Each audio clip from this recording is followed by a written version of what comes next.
মুষ্টিবদ্ধ করো, সমাজ থেকে সকল বৈষম্যের কবর রচনা করবার শপথ নাও। হে হতাশাগ্রস্ত জাতি, আসো আল কোরআনের কাছে, আমরা তোমাদেরকে মুক্তির বার্তা শোনাই, আমরা তোমাদেরকে সান্ত্বনার বাণী শোনাবো। আসো হাতে হাত রাখি, সমস্ত বৈষম্য, জুলুম, স্বৈরতন্ত্রের কবর রচনা করে আল্লাহর কোরআনের সমাজ গড়বার জন্য হাতে হাত রাখি। যদি ইনসাফ কায়েম না করা যায়, ইসলাম অনুসরণ করা যায় না, যদি বেইনসাফের বিরুদ্ধে লড়াই না করতে পারো, মিথ্যে মুসলমানিত্বের দাবি ত্যাগ করো।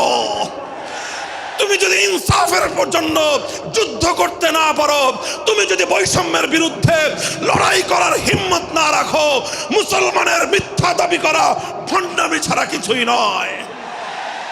আর সর্বোপরি যদি একটি বৈষম্যহীন সমাজ গড়বার জন্য শাহাদাতের রক্ত দিতে হয়, আবু সাঈদদের মতো বৈষম্যের বিরুদ্ধে বুক পেতে দিয়ে জীবন দেওয়ার জন্য শপথ নিতে হবে।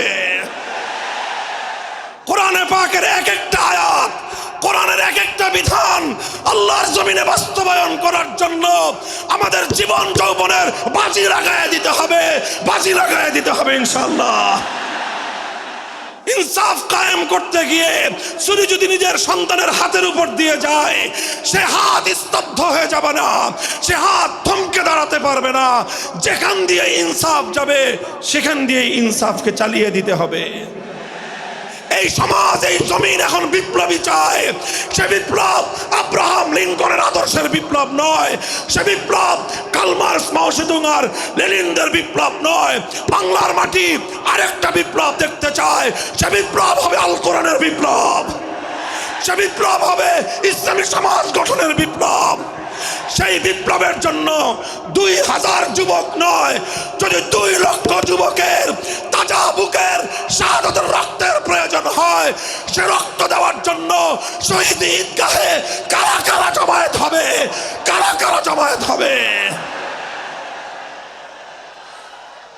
হ্যাঁ, এটা শুধু কথার কথা না, শপথ। এটা কথার কথা না, শপথ। এটা অঙ্গীকার। কার সাথে? কার সাথে? যেই অপরাধ করে মন্ত্রীর দুলাভাই ছাড়া পেয়েছে, যেই অপরাধ করার পরে এমপির শালার শাস্তি হয় নাই, যেই অপরাধ করার পরে শিল্পপতির বিচার হয় নাই, যেই অপরাধ করার কারণে রাজনৈতিক নেতার কোনো বিচার হয় নাই, একই অপরাধ দুর্বল, গরিব, অসহায় মানুষ করার পরে তার উপর আইনের শাসন 100 ভাগের জায়গায় 200 ভাগ বাস্তবায়ন করা হয়। আল্লাহ নবী বলেছেন, পৃথিবীতে ইসলাম এসেছে শুধুমাত্র ইবাদত, নামাজ, রোজার, হজ, যাকাতের বিধান বাস্তবায়নের জন্য নয়।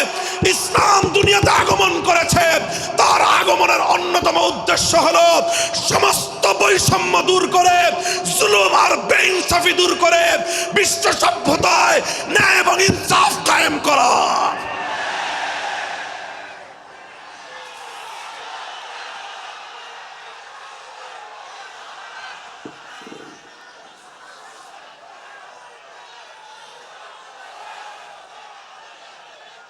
মনে রাখবেন, বৈষম্যহীন সমাজ গড়া এটা শুধু বৈষম্য বিরোধী ছাত্র নেতৃবৃন্দের দায়িত্ব নয়। বৈষম্যহীন সমাজ গড়া এটা শুধুমাত্র বৈষম্য বিরোধী ছাত্র নেতৃবৃন্দের দায়িত্ব নয়। বৈষম্যহীন সমাজ গড়া সর্বপ্রথম আল কোরআনের সৈনিকদের দায়িত্ব।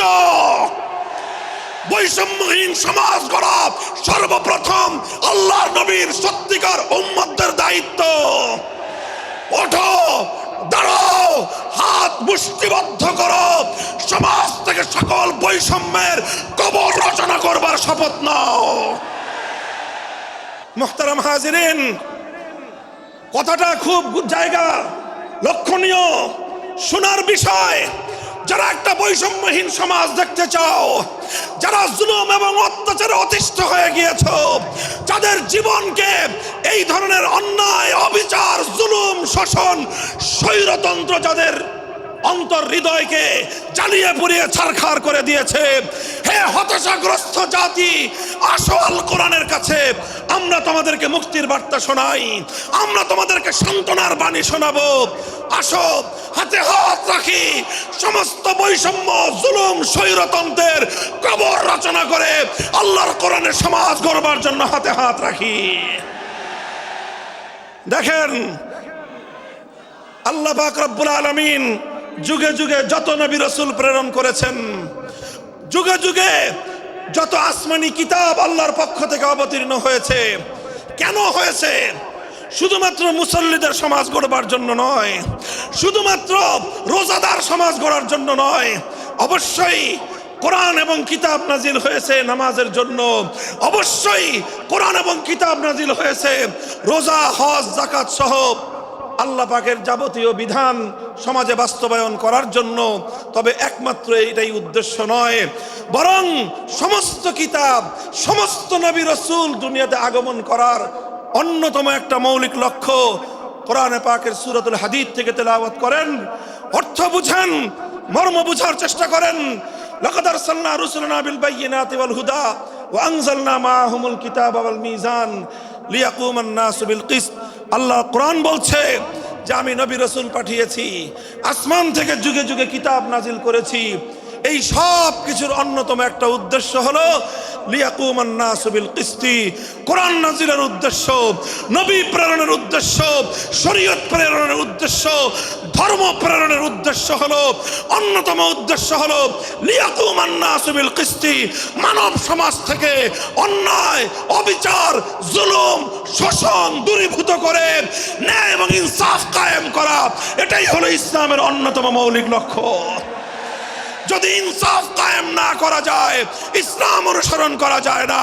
যদি বেইনসাফের বিরুদ্ধে লড়াই না করতে পারো, মিথ্যে মুসলমানিত্বের দাবি ত্যাগ করো। তুমি যদি ইনসাফের জন্য যুদ্ধ করতে না পারো, তুমি যদি বৈষম্যের বিরুদ্ধে লড়াই করার হিম্মত না রাখো, মুসলমানের মিথ্যা দাবি করা ভণ্ডামি ছাড়া কিছুই নয়।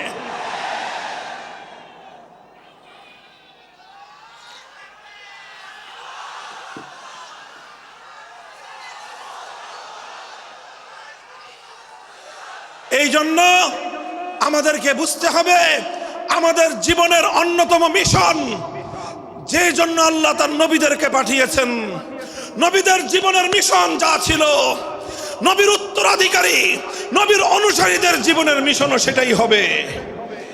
বলেন কথা ঠিক না বেঠিক? যে পথে গিয়েছে নবীদের জীবন, সে পথে যাবে আমাদের জীবন। যেটা ছিল নবীদের ভীষণ, সেটাই হবে আমাদের ভীষণ। যদি এটাই হয় সত্য কথা, এটাই যদি হয় শপথ, তবে বৈষম্যহীন সমাজ গড়বার জন্য যা করতে হয় তাই করা আমার আর তোমার জিম্মাদারি। যদি সেজন্য আমাদেরকে ঘাম ঝরাতে হয়, ঘাম ঝরানো আমাদের দায়িত্ব। আর যদি সেজন্য চোখের অশ্রু দিতে হয়, চোখের অশ্রু দেওয়া আমাদের দায়িত্ব। যদি সম্পদের কোরবানি করতে হয়, মাল সম্পদের কোরবানি করা, সেটাই আমাদের জীবনের দায়িত্ব এবং উদ্দেশ্য। আর সর্বোপরি যদি একটি বৈষম্যহীন সমাজ গড়বার জন্য শাহাদাতের রক্ত দিতে হয়, আবু সাঈদদের মতো বৈষম্যের বিরুদ্ধে বুক পেতে দিয়ে জীবন দেওয়ার জন্য শপথ নিতে হবে।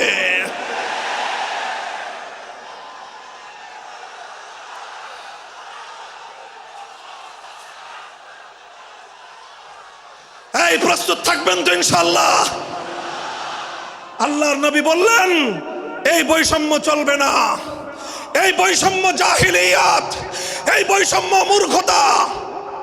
সমাজের মধ্যে নিজের দলের লোক অন্যায় করলে পাকার পার, বিরোধী দলের লোক অন্যায় করলে আইনের শাসনে 100 ভাগের জায়গায় 200 ভাগ। নিজেরা অপরাধ করলে সেই অপরাধীকে ছাড়িয়ে নেওয়ার জন্য সমস্ত আয়োজন। বিপক্ষ মতের লোকজন অপরাধ না করা সত্ত্বেও তাদেরকে কেচোর মতো মাটির গর্ত থেকে ধরে এনে তাদেরকে বিচারের মুখোমুখি দাঁড় করানো, অন্যায়ভাবে তাদের জীবন থেকে তাদের যৌবনের সময়গুলো কেড়ে নেওয়া, বছরের পর বছর অন্ধকার কারা প্রকোষ্ঠে তাদেরকে বন্দি করে রাখা। এই জুলুম এবং অন্যায়ের অবসান যদি না ঘটাতে পারো, পুরুষ এবং যুবক মানুষ হিসেবে আল্লাহর কাছে জবাবদিহিতার সুযোগ থাকবে না। কাজেই তাফসীরুল কোরআন শুধুমাত্র কোরআনের তেলাওয়াতের জন্য নয়, তাফসীরুল কোরআন শুধু আল্লাহর কোরআনের মর্ম বোঝানোর জন্য নয়, আল্লাহর কোরআন তেলাওয়াত